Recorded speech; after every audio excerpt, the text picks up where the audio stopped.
The first item on the agenda is the Pledge of Allegiance. I pledge allegiance to the flag of the United States of America and to the republic for which it stands, one nation, under God, indivisible, with liberty and justice for all. Okay, if we could have the roll call, please. Roger Brock, Here. Dean Button, Here. Nathaniel Harris, Here. Ann Herbert, present, William Hutton, Here. Juan Moreno, Here. Kimberly White, here, Thomas White, Here. Janet Venez, Here. 9 present, we have a quorum. And if we could have a motion to approve the minutes of the October 3rd, 2016 meeting. Motion. If there are any additions or corrections, we'd entertain those. Motion to approve the minutes for the October 3rd, 2016 meeting. Second. All those in favor? Aye. Opposed? Ayes have it. And do we have any old business? Yeah, there is something I wanted to mention. Back in September, the Plan Commission looked at the temporary sign ordinance. You sent that to the City Council with a favorable recommendation. The council, we had a committee meeting the day before Veterans Day. There was a lot of discussion as to some items that they wanted us to address that were not in that amendment. The amendment was only designed to address 2 sections within the sign title. Some of the issues that were raised would affect other sections of that particular title. So the agreement was that the council at the meeting on Monday will actually deny the, what? They're going to issue their notice of intent to consider. Oh, you didn't do those? We did Did you do that already?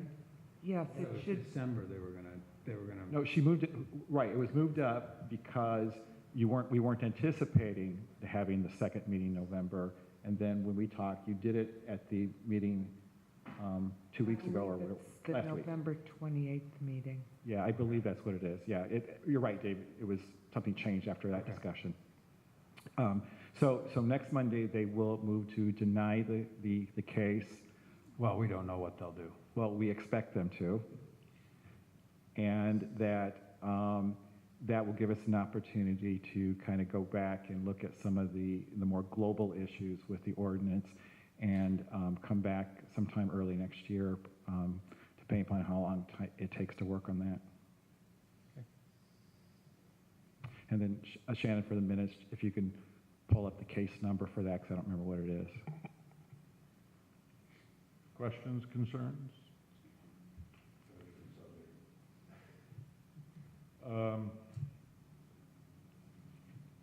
New business. Oh, I'm sorry. That's a different subject, if that's okay. You certainly may.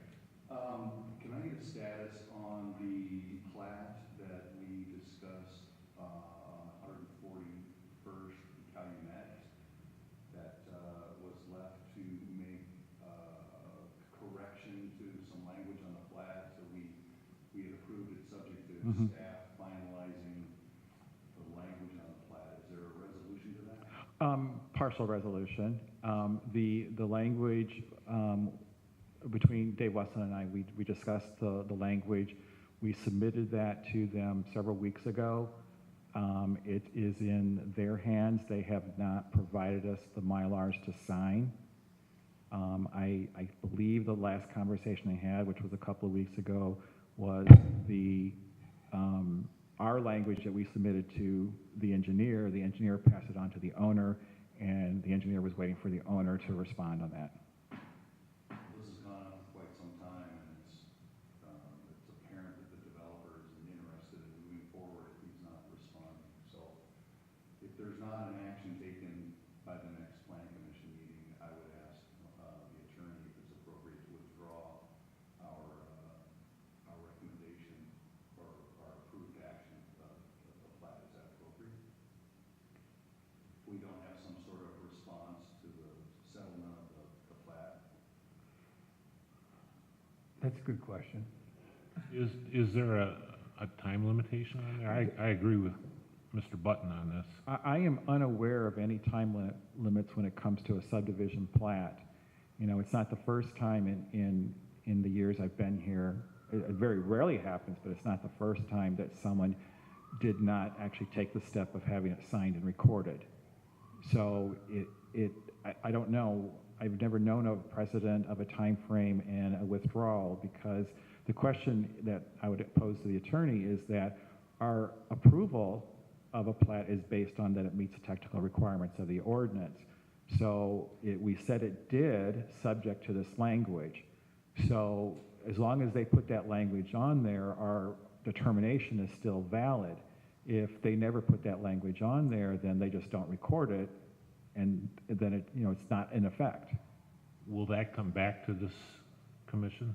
No, you gave it to the staff to follow through on. Should we? And Brian's right. I mean, the fact that they haven't changed the language, which means they don't technically have secondary plat approval, meaning they can't record that plat, which means the status quo remains intact. So I guess in answer to Mr. Button's question, the answer would be no, because while they're not doing anything, you have the status quo. It just sits the way it sits until somebody decides they're going to do something, which is what you had before they ever filed their petition. It just seemed like there was a point of clarification that needed to be made, and nothing's progressed, and it concerns me that. I think maybe we should. Staff hasn't, I want to say this carefully, the developer hasn't resolved the issues related to the staff's concerns, and that bothers me, that it hasn't been closed, this issue hasn't been closed. Well, right, and so. For some time. Well, and it's a reasonable concern, but the point being that if, let's say he wanted to get permits to develop something in particular, he's not going to get them because the plat's not recorded. I mean, we already have that as a staff internal control. The gas station that he had been talking about would need BZA approval, and he hasn't even gone forward on that. So there's other things out there that would have to occur before permits would be issued. I think what's appropriate is to have Brian follow up with his contact to find out where we're at. What the status? And then maybe you could report that at the next. Brian, I might ask, you mentioned you had in your past experience similar situations. How might they have been resolved or not? I guess not would be the answer to that question. There was a plat way back when, I can't remember the year at the moment, but it went through the process, and they never submitted it for signature, and it therefore didn't get recorded. So it's not a subdivision plat until it's recorded. So even though we've gone through our process, it doesn't exist until it's recorded. Okay. Is it possible in the future we can put a time limit on it? I can't say it's impossible, but I'm not sure what the benefit of that is, because it would be the burden of the property owner to follow through. You know, I don't know what the precedents are in other communities and how they handle that. I can look into that. I was just going to ask that. I wondered what other bodies might do. Yeah, I mean, obviously it's a very non-typical situation, because, if someone's going to go through the effort of spending, the bucks it takes to get a subdivision plat, they fully intend to go through with the development. Anything can happen that delays development, things come up. I don't know. I'd have to look into policies of other communities and how they handle that. Okay, thank you. The delay in development is what bothers me, it's a loose end of the plat, Mm-hmm. not being worked out between yourself and that's the part that bothers me. When development comes in, take it as it comes, but. Yeah. Well, I'll follow up with the engineer and let you know what the next, or what that answer is. Okay, thanks. New business, CP-16-10, petition of the Hammond Plan Commission to adopt the text amendment to the zoning ordinance number 85 for the administration of certain wireless facilities within the public right-of-way and to establish an overlay zoning district for the public right-of-way. This ordinance amendment will affect Title 29 overlay zoning districts. Move to approve CP 16-10. I believe a presentation would be, We can take that after we, no, we usually have the presentation by the petitioner first. Yeah. There are any notification requirements on this? Yes, there were notification requirements and they have been. They've been met? Yes. Okay, thank you. Okay, before you is a very long document that addresses the issue of cell towers or telecommunication towers or wireless facilities. All those names are interchangeable. Last year, the General Assembly passed a statute that treated cell towers co-equal to all other utilities, meaning that whenever a utility can locate electric, gas, whatever, wants to locate within a right-of-way, they have free access to the right-of-way to locate their facilities, and the ordinance or the law also stated that cell towers are now to be treated as a utility. So they created a legislation and regulations on how that's to be carried out. Many of those regulations are tied into the federal law that governs cell towers. It's the Telecommunications Act of 1996, and there's this, I don't remember what the section number, that addresses a lot of things on the time frame as to how how quickly applications are reviewed. So we went through a lot of discussions on how doing this. We looked at other communities. We looked at Fishers, Indiana. They had probably one of the more thorough ordinances that I could have access to. And our ordinance is modeled very closely to that, as well as, of course, looking at the state statute and the federal law. The concept is to create an overlay zoning district in the public right-of-way. Typically, our zoning districts cover private property, or at least non-right-of-way property. The boundaries between zoning districts usually are the center line of those rights-of-way, if there are any two that abut each other. So we establish an overlay district that covers all of the rights-of-way within the city of Hammond. The ordinance also talks about certain exclusions or limitations to that. And, for example, it doesn't cover private streets, doesn't cover internal drives, railroad right-of-ways, and things like that, just the public right-of-way. We also say that the functional class, when streets have functional classes, the local street is excluded from the location of these. If there is a situation where a cell tower company wants to locate on a local street, then it would be a variance of use process through the Board of Zoning Appeals and the City Council. The definition section, again, is pretty much what the statute says. We did augment the discussion on construction plan. That's item D on, it's sheet number 4 in your packet. And we also did augment the language on utility plan. One of the things that we did from a local standpoint, we're trying to coordinate between the zoning administrator, who normally is doing kind of like the permit review, and the Board of Public Works and Safety, which of course has jurisdiction over the rights-of-way. And so it's those two plans as you read through the ordinance, there's a place where it defines who's responsible for the utility plan and who's responsible for construction plan. There's still the normal permit review process from the building commissioner, the electrical inspectors, and all those activities are typical. What we're trying to get, when the cell tower companies submit for these, they're going to provide us information as to what cell towers in the area, what other utilities are within the corridor that they want to locate. Are there going to be any conflicts with those utilities, either underground or above ground utilities? You know, obviously from the standpoint of public safety, something located next to electrical power line, or there's always a possibility of arcing from the power lines to an adjacent thing that would, you know, potentially harm a person and/or physical things. The idea, hopefully, also in here, there's a lot of language about co-location.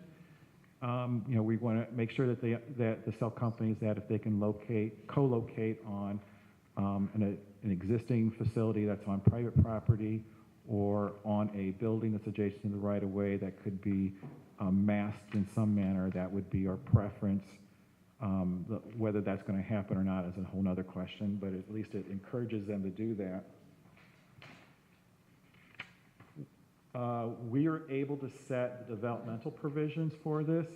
So we have set a 44-foot height from grade to the top of the antenna that is intended to be somewhat comparable to the height of either a street light, a power line, a traffic signal.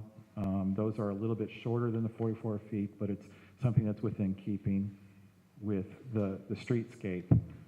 In talking or looking at other communities, they are getting submissions of 100-foot towers in the right-of-way, and everybody kind of finds that to be of great concern to see a 100-foot cell tower right next to the curb. There's a lot of discussion about the size of the support facilities that go with the tower. You know, the boxes that are associated with it, how big are those? The color of the pole, there's discussions that, or there's language in here about being a metal or fiberglass pole. We don't want to see the traditional wood utility pole. So the color is, you know, black or any other color or finish determined by the Board of Works, trying to be somewhat similar to our street lights that are in the area. We have, you know, the ornamental black street lights. We have the silvery cobra heads. So it really depends upon what's in the immediate vicinity. There's a little language about signage in here. You know, what we're really allowing is that these towers are required by national electrical codes and things like that to have certain safety signs, and so they are allowed to have those if they're required by that review agency. There's language about how far the tower should be back from an intersection. We don't want to have any things too close to the intersection. We don't want any conflict with ADA accessibility in the sidewalks or in the curb cuts. Just trying to, you know, help everything work together within that limited geography. There's the time frames that are pretty much dictated by the state and the federal law. When we look at an application, obviously they have to submit the information to the zoning administrator first. We're still going to work on developing an actual application that's specific to that. The federal and state law basically says that the zoning administrator has 10 days to look at that application and determine whether or not it is complete. And it's what they call a one-shot clock. You get one chance to look at that to whether it's complete or not. Then that the applicant is notified of the completeness or not. The applicant has 30 days to correct any defects in that application. And then the permit authority has a total of 90 days after the determination of completeness to review and make that final decision of whether or not it's going to be granted or not. If there is a matter of it going to the Board of Zoning Appeals and the City Council, the law does allow an additional 30-day period. Since variance of uses are a two-step process between the BZA and the City Council, we have to be very cognizant of that time frame. And so in that basically 120-day period, you know, we may have to move the BZA up meeting earlier in order to make sure we get to the City Council within the 120 days. Comments? No? Okay. It goes into definitions of substantial modifications, co-locations. Basically, if you have an existing tower and cell tower in the right-of-way approved through this process, and someone wants to come up and add another thing on there, that's supposed to be reviewed quicker than as if it's a brand-new tower.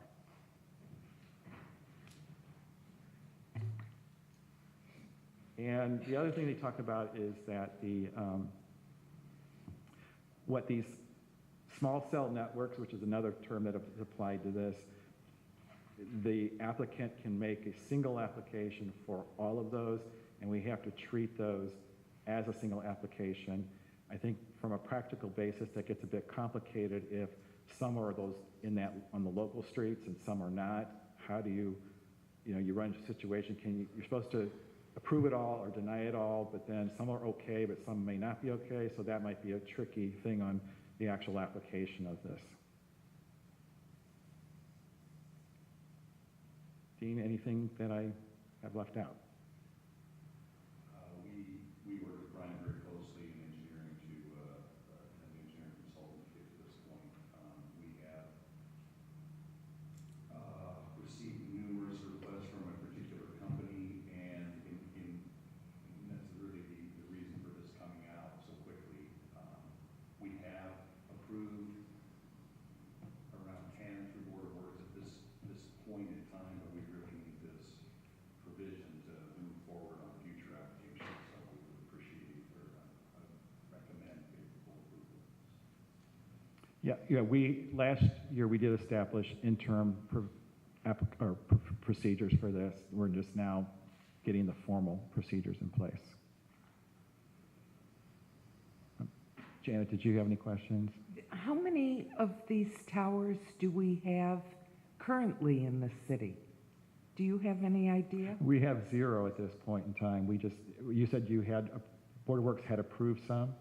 Just recently, they haven't even ordered equipment yet to make installation, so there are none currently. These are small cell towers. They're 44 feet to the top of the antenna. They're very unobtrusive. It's just a pole standing. If anyone's interested, I saw one near Munster Donuts between Munster Donuts and In the gas the station? fuel station Yeah. immediately south, immediately north of Munster Donuts. There's a freestanding tower with an antenna on top of it. It's very unobtrusive. So it's basically a pole, a straight up and down pole, nothing. Small equipment mounted to it. Oh, okay. Because I was envisioning these, triangular things. Right. And I was concerned about how that would appear throughout the city, because I'm sure there's going to be a lot more of these coming. It wouldn't be much different, if I'm understanding correctly, than a pole with a transformer on it, a single. That's fine.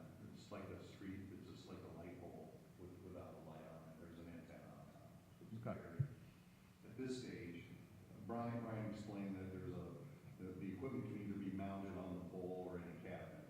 I think I didn't go into that, but yeah, that is the case, yeah. So there's an option to put it in the cabinet as well, and we've got size specifications for either case. So, but if you look at the one in our neighboring community, you'll see that it's very, it's very subdued. There's not a lot to it. Okay. Yeah. The plans that we looked at so far are similar to those. Yeah, I think what's the cell towers that are on private property are the ones that would be the taller towers, and the lattice or triangular structure ones, because those have a tendency to be at anywhere between 100 and 120 feet tall. So just by the engineering of that, the structure is a more substantial structure. These are intended to be like boosters. They're still going to have the main tower sending the signals, but any cell tower company will tell you that there's dead zones. They're going to tell you that with the increase of data transfer being on our cell phones, that the capacity of those towers are really undermined tremendously. So these networks are trying to help boost that and give increase the capacity and and so you don't have anything freezing on your phone when you're trying to, download whatever. I was also noticing that there's a 1,000-foot radius of any other support structure primarily used for telecommunications. That's, it is 1,000 feet. It's on section 29.10.07, developmental provisions and requirements. Yeah, Is 1,000 feet sufficient? I guess what I'm thinking about is having all of these like flagpoles at right-of-ways, and I didn't know if 1,000 feet was the norm. It was based on what the research was coming up with. If you think about that a block is somewhere around 600, 650, 660, or whatever our actual dimension is between blocks. So it's trying to push that where there's at least 1,000 feet, hopefully would put it into another block. It's really hard to tell at this point how many towers are going to show up. I mean, I think generally speaking, we do have that concern that we're going to see, every 5 feet another tower. But I don't know, it's kind of like one of those, like parking lots. It's a necessary evil. So kind of like cell towers are a necessary evil because everybody's going into their smartphones and they got to have that data transfer. So we're trying to make it as minimally obtrusive as possible, which is hard to do. Right. Brian, would it be fair to say that you and Dean and the staff tried to balance the aesthetic and safety concerns on the one hand versus complying with state law? I mean, this was mandated by the state law that went into effect a year ago now. We have to do it, and this overlay district and the zoning text change is trying to strike that balance to where we're fully compliant with state law so that nobody can complain about that. But on the other hand, taking into account all of those concerns that when we all first read the state law, we were scratching our heads going, how's this going to work, right? So that's what we've attempted to do. Fisher's was the model, and I think the balance has been struck, and I guess, the results remain to be seen a little bit.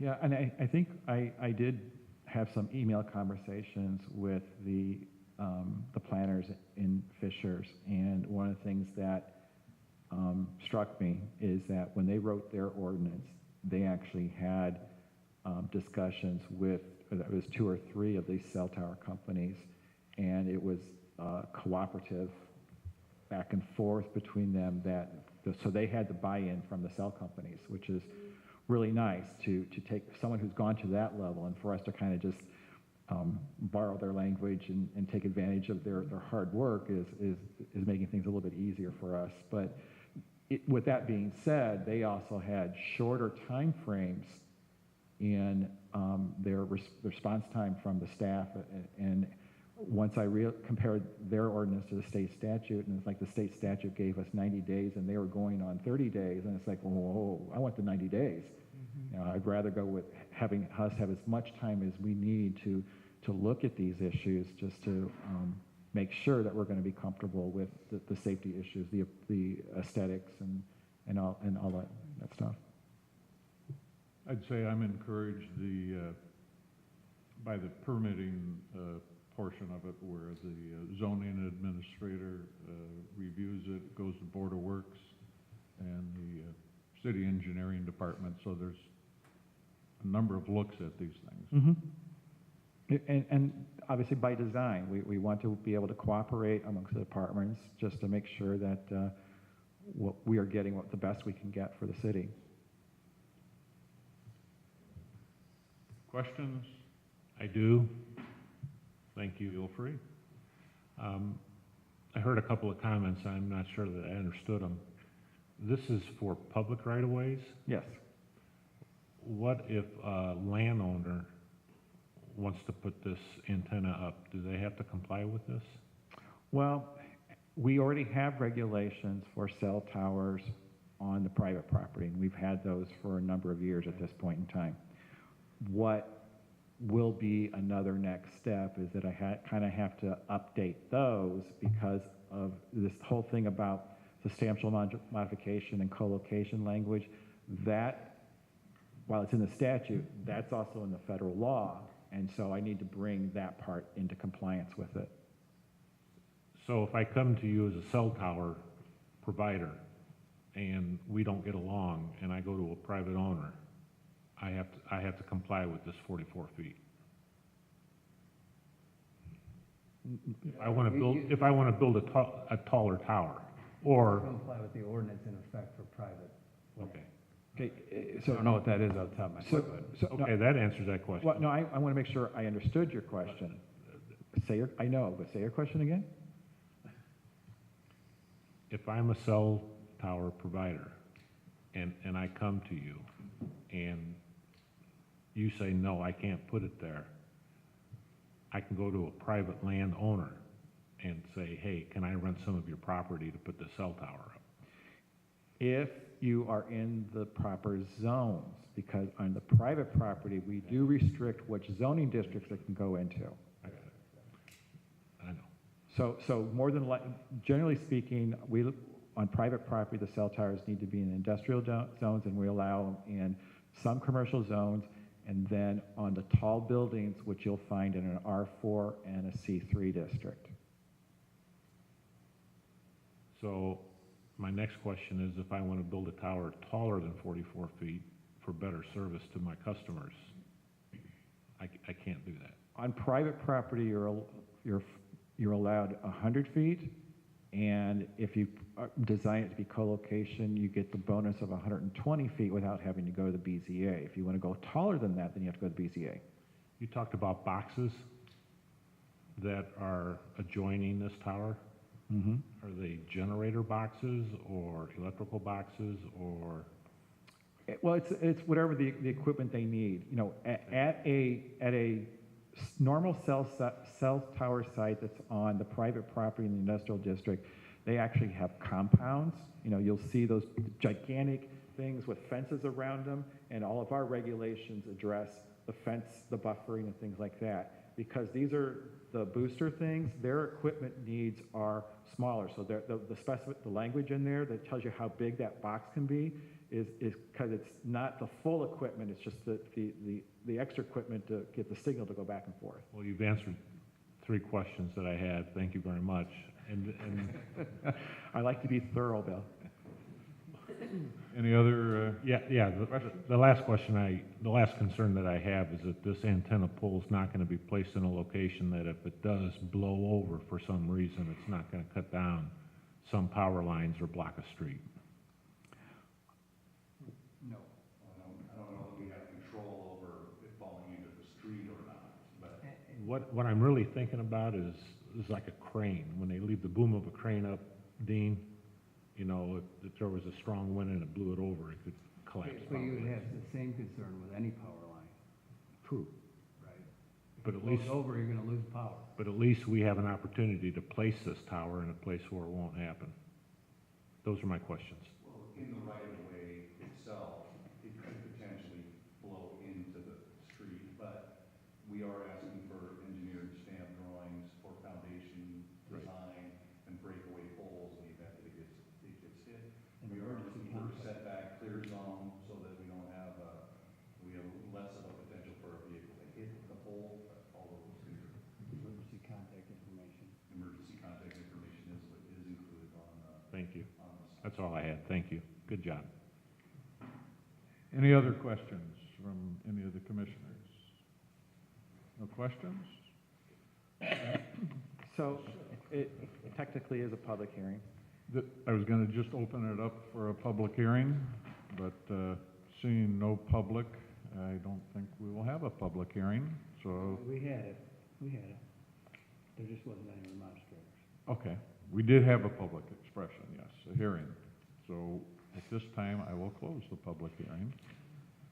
And we'll move on to the staff report. The first part of the staff report is the same as my presentation, only summarized very succinctly. So the recommendation is that, basically we've prepared regulations that establish clear provisions to help the administration of small cell network or wireless facilities in the right-of-way that are based primarily on the statute and augmented with where appropriate for local circumstances. Staff recommends that the Planning Commission approve the text in the mapped amendment because it's both the text for the ordinance and then setting the map, meaning the overlay zoning district in the rights of way, to the zoning ordinance regarding the establishment of the geography of the greater right-of-way overlay district and the accompanying administrative regulations, and forward the ordinance to the City Council with a favorable recommendation. And if you agree with the recommendation, that the report is adopted as Planning Commission, by the Planning Commission as findings of fact. Questions, concerns regarding the staff report and/or recommendations? I'm sorry, one last question. Certainly. This area that's required for this foundation that we're talking about and fenced-in area that we're talking about, who's responsible for maintaining that area? The provider of the antenna? Maintaining, That's in the easement. So this is in the right-of-way. Right. The city is responsible for maintenance of the right-of-way. The utility company will be responsible for the maintenance of their facilities within our right-of-way. Thank you very much. Thank you. No questions concerning the staff report? At this time, we'd entertain a motion for either favorable, unfavorable, or no recommendation to the City Council. Mr. President, Yes. I would move to approve the text and the map amendment to the zoning overlay and make a recommendation for favorable approval to the City Council for this amendment. Do we have a second? Second that motion. Roll call vote? Roger Brown, Yes. Dean Button. Yes. Nathaniel Harris, Yes.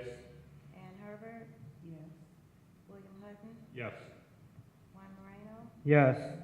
Kimberly White, Yes. Thomas White, Yes. Janet Vanez, Yes. 9 ayes, 0 nays, 0 abstentions, motion passed. Mr. President, Yes. I would also move that we adopt this report as by the commission as a finding of fact. You're reading my mind? Do we have a second? Second. Roll call vote? Roger Brown, Yes. Dean Button, Yes. Nathaniel Harris, Yes. Ann Herbert, Yes. Juan Moreno, Yes. Kimberly White, Yes. Thomas White, Yes. Janet Vanez, Yes. 9 ayes, 0 nays, 0 abstentions, motion passed. Very good. and then, Councilwoman, would you be willing to be the sponsor on this? Yes, of course. Okay. Due to the clerk's moving up of the deadline for the next council meeting, which is 10 o'clock tomorrow, we will probably not meet that deadline, so this will appear at the first meeting, or the meeting in December for first and second reading. Okay, very good, thank you. Moving on with the agenda, any correspondence? No correspondence. No correspondence? Commissioners, comments? Staff comments? Yeah, I've been working with a possibility of something on the December Plan Commission meeting.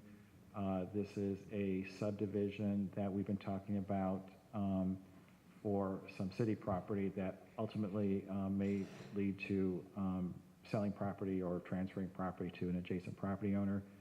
I do not know if they're going to submit everything in time for that meeting, but I want you to keep December 19th open in case we have to have that. Okay. Any public comments? Hearing none, I guess there are none.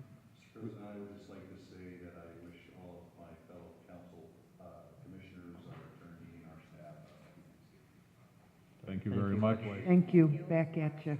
Yes, right back at you. And with that, we would entertain a motion for adjournment. Motion to adjourn? All those in favor? Aye. Aye.